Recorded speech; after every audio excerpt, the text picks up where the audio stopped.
And also in an age of heightened awareness towards ethnic sensitivities and representation, other minority groups, such as Hispanics, now object to non-Latino actors taking on Latino roles. That's one reason why Steven Spielberg is now remaking West Side Story with a more authentically ethnic cast.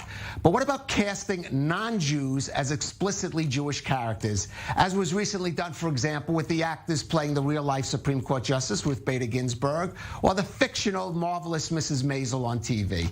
Well, the Jewish comic and actress Sarah Silverman has spurred debate after objecting to casting of non-Jew Kathryn Hahn as the iconic Jewish comedian Joan Rivers. There's this long tradition of non-Jews playing Jews, and not just playing people who happen to be Jewish, but people whose Jewishness is their whole being.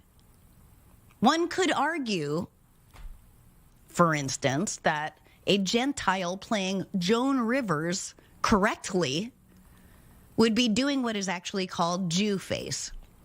Jewface, doesn't feel good to say, is defined as when a non-Jew portrays a Jew with the Jewishness front and center, often with makeup or changing of features, big fake nose, all the New Yorkie or Yiddishy inflection. And in a time when the importance of representation is seen as so essential and so front and center, why does ours constantly get breached, even today, in the thick of it? Well, good question. And joining us in studio, maybe for some answers, is our cultural contributor, Carmit Levite. And Carmit, well, let's get to it. Sarah Silverman says there's something off here. Does she have a point? Is there something that you could call, as she does and others have called it, Jewface, like blackface? Okay, well, I've thought about this long and hard. I've had 2 days now to think about this. I'm going to give you 3 little tiny anecdotes and a little conclusion by the end of it. First thing, she was talking about how Felicity Jones was playing RBJ and how, you know, a non-Jew is going to play a Jew. Well, I have RBJ herself saw the movie. And from a close source, I know that she said when she saw it, I'm so glad it's Felicity. No one else can do it. Right. So when the woman herself, to those who don't know, Ruth Bader Ginsburg approved the casting my girl. of a non-Jew as her. Not only did she approve it, she knew Natalie Portman was supposed to play her, the Jewess actress, and in the end, she was played by Felicity Jones, and she brought in exactly what Ruth Bader Ginsburg was made of. She had the Brooklyn accent when she was getting all excited, but she was sort of embarrassed by her accent. She became more Americana when she spoke to the judges. She knew exactly the little things, and that's what actors do. They learn a part and they do it. Second quick anecdote is that Sarah Silverman herself played a blackface, right? She did the blackface as a comic. Yes. And she knew that she was using racism to make a point, but at the end of the day, she's not standing behind it, okay? And so by calling it Jewface, she's kind of doing that mistake again. And the third thing I want to tell you is that she's going to do her play Bedwetter. And the woman who's playing her own mom is Stephanie J. Block. She's not Jewish. And throughout this podcast, which I heard the whole thing, she constantly says, yes, I know, I'm a hypocrite because Stephanie J. Block, I'm really excited about her playing my mom. These 3 things are so contradictory that by the end of the day, she's just, I don't want to say whining, but she's a little bit the old Jewish woman in the kitchen saying, I'll just sit here in the dark. Let me play a little bit of devil's advocate here. Okay, because obviously, let's put blackface aside. That's a different issue, and the African-American representation has been so sensitive.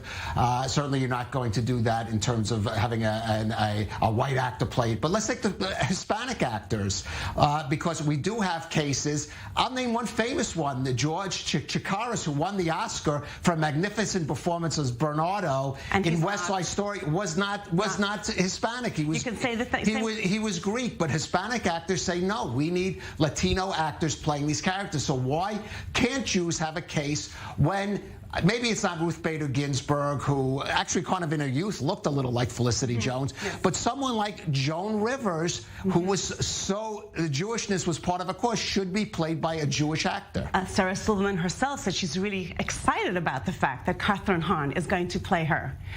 I think in this case, you're drawing attention into an issue that is already so heightened.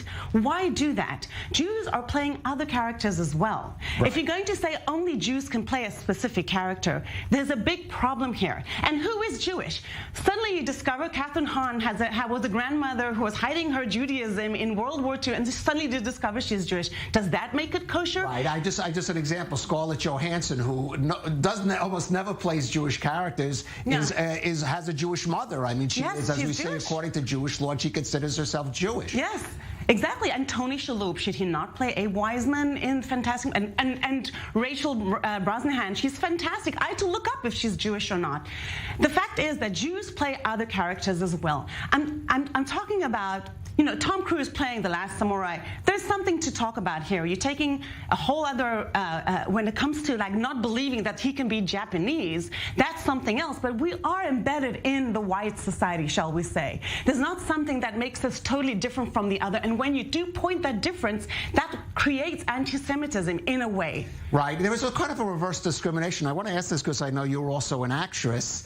You do not have what we classically think of typically Jewish. I should say Ashkenazi ethnic Jewish features. Did you ever go up for a role and say, well, I'm sorry, you're not Jewish enough? Multiple times. Multiple times. There was a play called Utopia, and I rocked that audition. And at the end, I was told that I don't look Jewish enough. But Utopia. And that, Utopia. I mean, I am Jewish, and you know, anyone who understands, I studied with Joyce Piven, and she used to say only Jews get this little technique, which is called crying and laughing at the same time, when you get that. But I think that's not true. Others get that as well. Rachel Brosnahan gets that as well. Right. I do want to just say briefly, there's some historical perspective, though, because there have been cases similar in which Jewish characters or actors were replaced. I'm thinking the famous case, Carl Reiner, who created the Dick Van Dyke Show, originally was going to play that role, and they thought he was too Jewish for Middle America in the 1960s, so they put Dick Van Dyke in. So there is some of that, but maybe that is a different kind of example from saying a Jewish actor can't play. Here's the thing. With Latinx or Latinos, I understand it because it is very easy to define who is Latino, who is a transgender, who understands the plight that they've been through. With Jews, it is not easy to make that discrimination, that distinction. Right. And it's funny that discrimination came out of my mouth by accident, but you can't make that distinction. Right. Well, that is the question. First, Jews have to decide who is a Jew themselves. Who is a Jew? We Jews don't understand who is a Jew. If you're religious, if you're not religious, who is a Jew? All right. Well, we'll have